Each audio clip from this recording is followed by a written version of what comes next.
morning children, welcome to the Shivaji Group of Institution online classes. Kids, I am your Hindi teacher. Today I am going to take Hindi literature class. बच्चों, पिछली कक्षा में मैंने आपको Hindi literature में part 4 पूरा करा दिया था। आज मैं आपको नया चैप्टर पार्ट 5 पढ़ाने जा रही हूँ। तो सभी बच्चे अपनी हिंदी लिटरेचर की सुरभि बुक निकालेंगे। पार्ट 5, पार्ट का नाम है मूर्ख की संगति और पेज संख्या है 65 यानी 65। सभी बच्चे खोलेंगे और मेरे साथ पढ़ेंगे। पार्ट 5, पार्ट का नाम मूर्ख की संगति। इसमें बच्चों बताया गया है कि हमें कभी भी मूर्ख की संगति में नहीं रहना चाहिए, यानी मूर्खों के साथ नहीं रहना चाहिए। वो कुछ भी कर ले लेकिन वो अपनी मूर्खता दिखा देते हैं। तो चलिए शुरू करते हैं। एक सेठ था, उसने एक बंदर पाला था। सेठ को वह बंदर बहुत प्रिय था, मतलब बहुत ज्यादा प्यारा था। जो सेठ थे उन्हें बंदर बहुत ही प्यारा था। सेठ समझता था कि बंदर बुद्धिमान है, परंतु बंदर तो बंदर ही होता है। सेठ जो थे वो बंदर को बहुत बुद्धिमान समझते थे, लेकिन जानवर तो जानवर होता है बच्चों, उसके अंदर इतनी समझ थोड़ा ना होती है। गर्मी का मौसम था। एक दिन सेठ गहरी नींद में सो रहा था। बंदर उसे पंखा झल रहा था।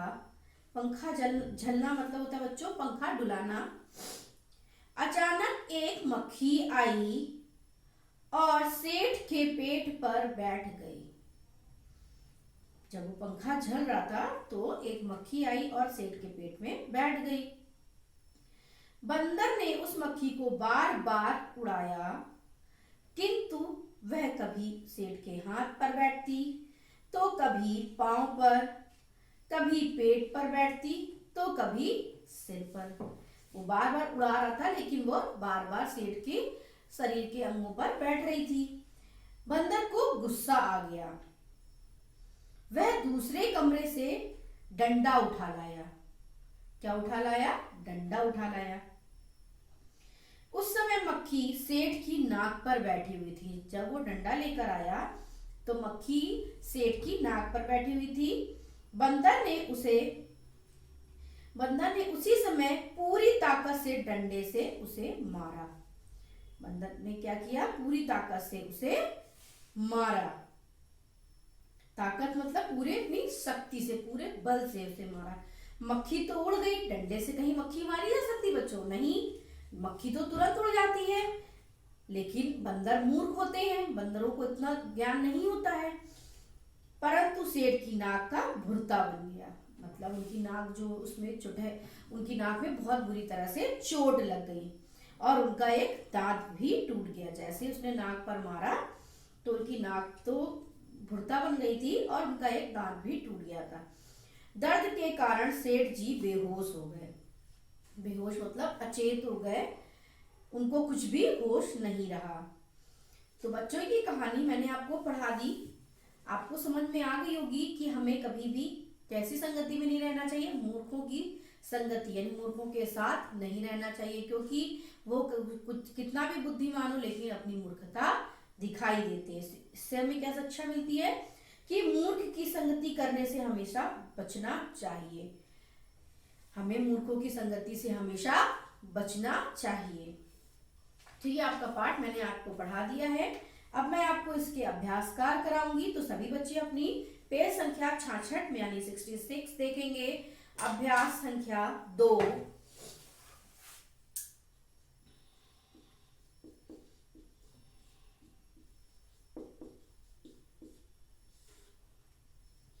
सही उत्तर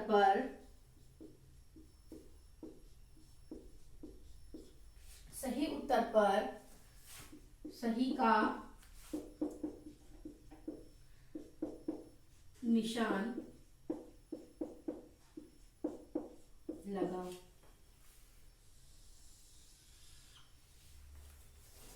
क्या करना है? का है बंदर बार बार किसको भगा रहा था? ऑप्शन है आ सेठ जी को, बा मक्खी को, सा मच्छर को, दा बिल्ली को। तो बंदर किसको भगा रहा था बार बार? बा मक्खी को। तो आपकी बुक में देखिए बा ऑप्शन में लिखा है मक्खी को, तो आप बा ऑप्शन मक्खी को में क्या करेंगे? उस वाले ब्लॉक में टिक लगा देंगे। फिर आते हैं खा नंबर पर, बंदर ने मक्खी को किससे मारना चाहा? तो ऑप्शन है आ तलवार से, बा हाथ से, सा डंडे से, या दा पैर से। तो मक्खी को मारने के लिए क्या लाया था बंदर? डंडा। तो कौन सा ऑप्शन सही है? सा डंडे से।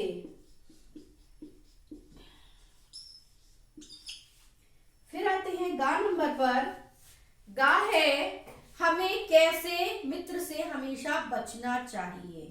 कैसे मित्र से बचना चाहिए? ऑप्शन है आ बुद्धिमान, बा शरारती, सा मूर्ख, दा होशियार। कैसे मित्रों से बचना चाहिए? मूर्ख। तो इसमें भी ऑप्शन सा सही है, मूर्ख। हमें मूर्ख मित्रों से बचना चाहिए। तो ये आपका अभ्यास 2 पूरा हो गया है। अब मैं आपको अभ्यास 3 सही शब्द चुनकर वाक्य पूरे करो कराने जा रही हूं। इसमें क्या है बच्चों?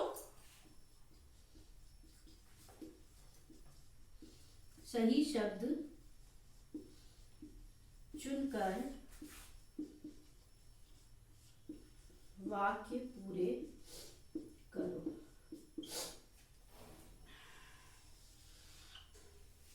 इसमें आपको ऑप्शन दिए हैं, रिक्त स्थान है 3, इनको भरना है आपको। तो का है सेठ समझता था कि बंदर खाली जगह है। क्या है बंदर? सेठ क्या समझता था बंदर को? बुद्धिमान समझता था। तो आप क्या करेंगे? खाली जगह पे क्या करेंगे? का वाले में बुद्धिमान फिल कर देंगे। फिर खा है सेठ जी की नाक का खाली जगह बन गया। क्या बन गया था जब उसने डंडा मारा था? भुरता। तो खा वाले में क्या फिल करेंगे हम? भुरता। फिर आते हैं गा नंबर पर, गा है दर्द के कारण सेठ जी खाली जगह हो गए। क्या हो गए थे सेठ जी? बेहोश। क्या यहां फिल करेंगे हम लोग? बेहोश। तो ये आपके 2 और 3 पूरे हो गए हैं। आते हैं नीचे भाषा की बात पर। मैं आपको समझा देती हूं, ये आपका होमवर्क है। भाषा की बात अभ्यास 1 और 2, ये दोनों आपका होमवर्क है। नीचे दिए गए शब्दों के अर्थ अपने अध्यापक या अध्यापिका से पूछकर लिखना है। तो इसमें पहला का आपका करा हुआ है पैर, पांव, पर, पंख। तो खा वाले में क्या है? ये मैं आपको करा देती हूं, क्योंकि इसमें लिखा है आपको अध्यापक से पूछ कर करना है या अध्यापिका से। तो खा है दिन और दीन, दिन और दीन।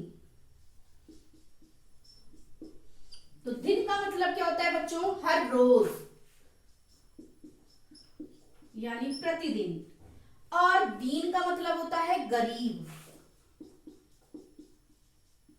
दिन का मतलब क्या होता है? गरीब। उसके बाद आते हैं गा नंबर पर,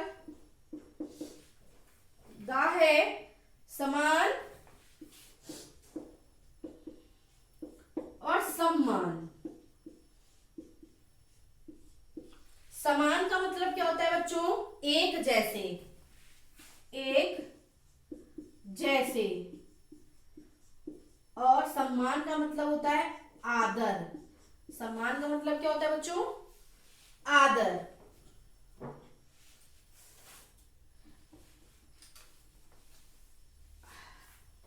खा नंबर है अचार और दूसरा है आचार। में क्या होता है, अचार का मतलब होता है मिर्च मसाले से कई दिन तक रखा हुआ चटपटा पदार्थ। मिर्च मसाले से